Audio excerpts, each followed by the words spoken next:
আসসালামু আলাইকুম। মুসলিম তথা মানব ইতিহাসের প্রথম কোরবান কখন হয়েছিল?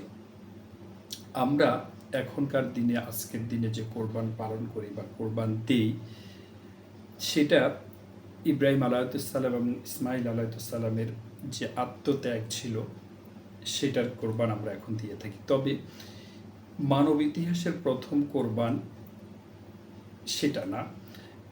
মানব ইতিহাসের প্রথম কোরবান কখন হয়েছিল, আমরা সেটা নিয়ে ছোট্ট একটি আলোচনা করব। তার আগে আমরা সূরা মায়েদার ২৭ নম্বর আয়াতটা দেখি। আল্লাহ রাব্বুল আলামিন এই আয়াতে রাসূল সাল্লাল্লাহু আলাইহি ওয়াসাল্লামের উদ্দেশ্য করে বলেন, হে নবী, তাদেরকে অর্থাৎ আহলে কিতাবদেরকে আদম সন্তানের দুই পুত্র অর্থাৎ হাবিল এবং কাবিলের ঘটনা সঠিকভাবে পাঠ করে শুনিয়ে দাও। যখন তারা উভয়ে একটি কোরবানি উপস্থিত করলো, তার মধ্যে একজনের কোরবানির হাবিলের কোরবানি কবুল হলো, অপরজন অর্থাৎ কাবিলের কোরবানি কবুল হলো না। সেই অপরজনকে বলতে লাগলো, অর্থাৎ কাবিল হাবিলকে বলতে লাগলো, আমি তোমাকে নিশ্চয়ই হত্যা করব। সেই প্রথম জন বলল, আল্লাহ মুত্তাকিদের আমলে কবুল করে থাকেন কোরবানি। প্রথম জন মানে হাবিল কাবিলকে বলল যে আল্লাহ মুত্তাকিদের কোরবানি কবুল করে থাকেন। আরবিটা বললাম না, জাস্ট বাংলাটা শুনলাম। এই কোরবানির আসল রহস্য সম্পর্কে সঠিক একদম নিখুঁত কোনো বর্ণনা পাওয়া যায় না। তবে অধিকাংশ অনেক মুফাসসিরগণ, বিশেষ করে তাফসির ইবনে কাসির সহ অনেক গ্রন্থে এই কোরবানির ইতিহাসটাকে ছোট্টভাবে আলোচনা করা হয়েছে। সেটা হচ্ছে, আমরা জানি যে আদম আলাইহিসসালাম যখন সন্তান প্রসব করতেন, মা হাওয়া আলাইহিসসালাম, তখন দুজন করে সন্তান জন্ম নিত। একজন কন্যা সন্তান এবং একজন ছেলে সন্তান। সেই সময়কার রীতিনীতি ছিল যে প্রথম ঘরের যে কন্যা সন্তান হবে সেটা দ্বিতীয় ঘরের ছেলে সন্তানের সাথে, আর প্রথম ঘরের যে ছেলে সন্তান হবে সেটা দ্বিতীয় ঘরের কন্যা সন্তানের সাথে বিয়ে হবে। তো ঘটনাচক্রে হযরত আদম আলাইহিসসালামের প্রথম সন্তান যে হাবিল এবং প্রথম ঘরের হাবিল এবং দ্বিতীয় ঘরের কাবিল যখন এই রীতিতে বিবাহ বন্ধনে আবদ্ধ হতে চেয়েছিল, আবার পাশাপাশি এটাও নিষিদ্ধ ছিল যে তখনকার সময় যে একই ঘরে জন্ম নেওয়া ছেলে সন্তানের সাথে ওই ঘরের মেয়ে সন্তান, তারা ভাই বোন হিসাবে স্বীকৃত ছিল এবং তাদের বিবাহ বন্ধনে আবদ্ধ হওয়া ছিল হারাম।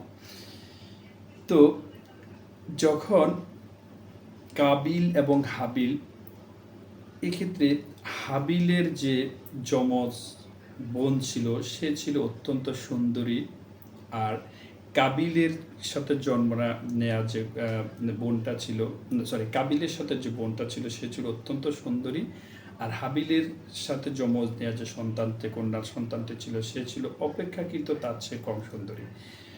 তো বিবাহ বন্ধনে আবদ্ধ হওয়ার জন্য যখন প্রস্তাব করা হলো, কিন্তু কাবিল তার প্রথম ঘরের যে কন্যা সন্তান আদম আলাইহিসসালামের তাকে সে বিয়ে করার জন্য সে রাজি হলো না। সে তার সাথে জন্ম নেওয়া যে বোনটি জন্ম নিয়েছিল সে তাকে বিয়ে করতে চাইল। আর হাবিল বড় হলেও হাবিল ছিল একটু আল্লাহ ভীতি, পরহেজগার, এবং সে আদম আলাইহিসসালামের প্রত্যেকটা নির্দেশ আল্লাহ দেয়া আদেশ নির্দেশ মেনে চলার চেষ্টা করত। এই ক্ষেত্রে যখন বিবাহের প্রস্তাব আসলো, তখন কাবিল সে বিবাহ প্রস্তাবে রাজি নয়। সে তার নিজের সাথে জন্ম নেওয়া যে বোন তাকে সে বিয়ে করতে প্রস্তাব করলো, কিন্তু আদম আলাইহিসসালাম আল্লাহর নির্দেশ অমান্য করার জন্য বারবার তাকে নির্দেশ দিয়েছিল, কিন্তু সেটা সে শুনতে চায়নি। অবশেষে আল্লাহর নির্দেশে আদম আলাইহিসসালাম দুই ভাইকে বলল যে তোমরা দুইজনেই কোরবান করো আল্লাহর নামে। যার কোরবানি কবুল হবে সে তার ইচ্ছে মতো বিয়ে করতে পারবে। তো আদম আলাইহিসসালামের কথা অনুসারে, এদিকে একটু বলে রাখা ভালো যে হাবিল বিভিন্ন উট, ছাগল, দুম্বা এসব কিছুর ব্যবসা বাণিজ্য ছিল তার। সেই সব কিছু লালন পালন করত। আর কাবিল সে চাষাবাদের সাথে জড়িত ছিল। তো ঘটনাচক্রে দুজনে কোরবানিগুলো, হাবিল একটি সুন্দর তার পছন্দ মতো প্রিয় একটি দুম্বা আল্লাহর দরবারে কবুল করে দিল আর কোরবান করে দিল। আর কাবিল তার কিছু শস্য দানা আল্লাহর জন্য কোরবান করলো। আর সেই সময়কার কোরবানের একটা শর্ত ছিল যে যার কোরবানটা কবুল হবে তার কোরবানটা আকাশ থেকে একটা আগুন এসে সেই কোরবানটা দেশে কোরবানের যে প্রস্তুতি থাকবে, যার যে পশু থাকবে বা যে যা কোরবানতে তাকে সেটাকে জ্বালিয়ে দিয়ে যাবে। ঘটনাচক্রে হাবিলের যে দেয়া কোরবানটি আল্লাহর তরফ থেকে আগুন এসে জ্বালিয়ে দিয়েছিল, কিন্তু কাবিলের কোরবানের কোনো অংশ কিছু হলো না, তো সে জ্বালিয়ে দিলেন। তার মানে কাবিলের কোরবানটি কবুল হলো না। যখন কবুল হলো না ঠিক তখনই কাবিল হাবিলকে সরাসরি হত্যার হুমকি দিল যে আমি তোমাকে হত্যা করবে। যে আমরা এই আয়াতের স্পষ্ট উল্লেখ আছে যেটা যে কাবিল হাবিলকে হত্যা করার জন্য যে ইচ্ছা প্রকাশ করলো।